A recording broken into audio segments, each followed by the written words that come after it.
Mga motorista, we are here at the event no, sa Mitsubishi Triton. And as you can see, yung harap ng bagong Triton natin looks really menacing and mean looking. It means business, mga motorista. No? It definitely will stir up the competition when it comes to the design. You can tell the LEDs, ayun siya. And then yung ating headlights nandun sa ilalim na part. And then yung fog lights natin nandun. For the GLS model, meron tayong front camera, which is very good definition. I mean, better than the competition, in fact. And meron din tayong camera sa harap natin because it has blind spot monitoring, rear cross traffic alert. Meron din siyang autonomous emergency braking for the GLS. So that's really nice when it comes to the safety feature dito sa Triton natin. And moving on to the back kasi napakalapad na niya, napakalaki na niyang tignan. And for the GLS, chrome yung ating side mirrors, meron siyang camera sa ilalim. And moving on to the wheels and tires, no, naka-Dunlop Grand Trek 8025 siya. Yung ating tire size is 265 by 60 R18. Double wishbone sa harap with disc brakes. And then, ayan, step board here. Smart key entry. And then dito naman sa likuran, drum brakes pa din tayo with a leaf spring suspension. And of course, ladder frame to na chassis.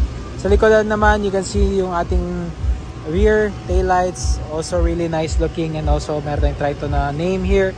Reverse camera. Meron tayong high mount stoplight. And also your Mitsubishi badge. Unfortunately for all the Triton, no, I do think na mas maganda kung meron tong tailgate assist. Wala siyang tailgate assist. And you have your cargo bed, no, kasama na. Meron din itong mga accessory.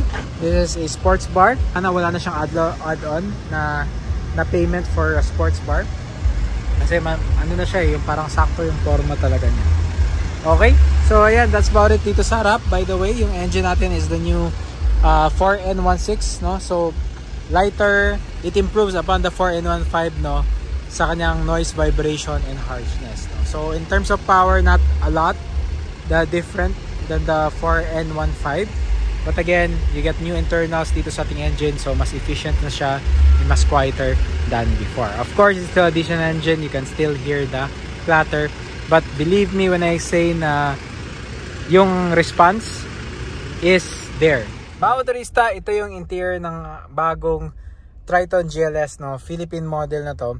So today, let's take a look at what's inside dito sa ating Triton GLS, no. Number one is sa GLS model, yan, leather yung ating steering wheel. You have cruise control here. Unfortunately, hindi siya adaptive for the GLS. Of course, expected yan, lower model siya. Meron tayong audio controls, next button here. Brand new steering wheel, hydraulic steering wheel pa din siya. And sa mga switches naman, automatic yung ating headlights. You have adjustment for your, meron tayong automatic wipers din. And meron siyang adjustment, no, when it comes to the time. Ayan. May nakalagay nga auto. Diba? And then sa ating mga gauges, no, analog. And then, meron siyang screen sa harap natin. And kita nyo naman mga motorista na, ito yung mga options natin here. So, pwede mo siyang itoggle using this one. Okay, so ayan. So, para siyang Nissan Navara mga motorista, no? Kasi meron siyang mga ganitong UI pa din. Yung parehas silang dalawa. So meron siyang blind spot monitoring, forward collision warning, and autonomous emergency braking, and blind spot, and also rear cross traffic alert meron siya. And yan, yung navigation mo, it will show up here. You have your digital reading sa mga kilometers per hour natin, odometer sa baba, gear position indicator, and yung ating range dito sa kabilang side. Tachometer here, meron tayong mga indications dito sa taas na part. And then tilt and telescopic siya. Dito naman sa side is you can see lock and unlock buttons natin, yung ating adjustment, and then kung gusto mo i-fold yung mirror, ayan siya, dito siya. And then one touch up and down. And then parang carbon fiber yung dito texture sa ating mga doors. And leather naman yung ating mga door panels, no. This is unique, no, kasi parang split yung design niya. Plastic and then leather dito with stitch. And again, another unique thing is yung lock and unlock na indication is andito siya, hindi siya andito. Okay? Meron din tayong headlight leveler, yung ating adjustment for the brightness. And dito sa taas, hand glass holder, dome lights, incandescent lang siya. Yung passenger seatbelt information natin is andito. And then, I think, no, this is a really nice addition to the Triton because maganda yung ating 360 camera, no. Better than Nissan's, better than Toyota. I think it's at par with the Ford Ranger yung quality nito. So ayan, kita nyo naman nag-alarm siya kung may tao dito. So you have that sensor sa harap din. And rear cross traffic alert. So kung ito-turn ko yung wheel, ayan, kita nyo din. Alright, diba? And then kung i-reverse ko siya, kita nyo din yung reverse camera, very high definition as well. And press the camera button right here and you can see the corners of the Mitsubishi Triton. And you have shortcuts for the dimming. Yan, paggabi. Pwede din yan, I think pwede din siya auto. And yung next buttons natin, audio button, menu button right here. So kung titignan mo yung menu, very similar to Nissan but better definition definitely. So again, this is more of like I think this is a 10-inch display, confirm ko na lang. But again, you have really responsive na touchscreen. I think this also can handle wireless CarPlay and wireless Android Auto, so wala nang cable. But if gusto mong mag-charge ng iPhone, meron na siyang Type-C port dito. Hindi mo na kailangan ng adapter, and then you have your traditional Type A there. Aircon controls is digital. Palamig, gusto mo medyo mainit, yung fan speed, yan, yung mode, sync, AC on and off, and auto mode. And also engine push to start natin is andito, 12-volt accessory outlet is here, wireless charger, and transmission 6-speed yan, plus minus. Okay, that's quite nice. And then here you have blank switches, bottle holders, traditional handbrake pa din, and you have your armrest na leather, lalagyan ng mga gamit. Ayan, dalawa yan, di ba?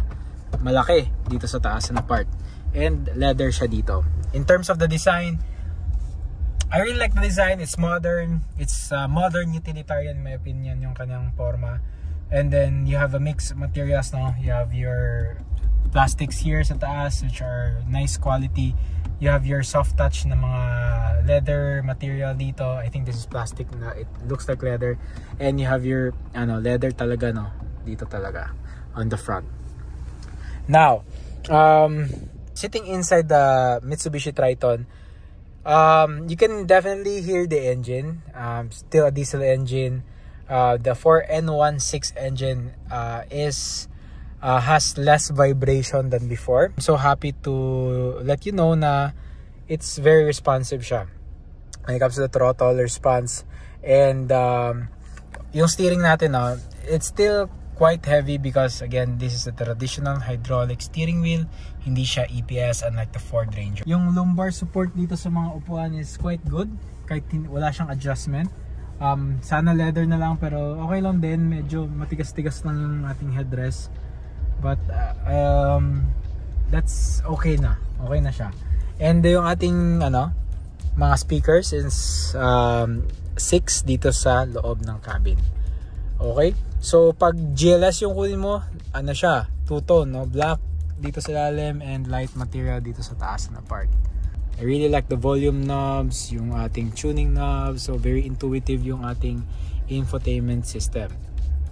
So you have also built-in navigation, diba? Yun yung gusto natin, you don't need to use your phone, pero kung gusto mo yung mas integrated na merong traffic talaga, na live traffic, use Waze, diba? So meron naman tong CarPlay and Android. Okay, ito yung susi ng ating Triton, bago din, diba? So ayan, high quality key, lock, unlock lang siya, wala siyang ibang buttons right here, pero compact and magaan lang siya. Okay, so pasok tayo dito sa second row. Okay, dito sa ating Triton, and space is quite nice, quite good. Meron tayong pockets dito. You have your power windows na toggle switch here. Again, that carbon fiber theme dito. And one thing that I really like is meron siyang Type-C port and Type A port, and 12-volt accessory outlet dito sa loob, and mas malaki na siya than before. Now, one thing that I should let you know is that this Triton doesn't come with rear aircon vents dito sa likod, which in my opinion it should have had.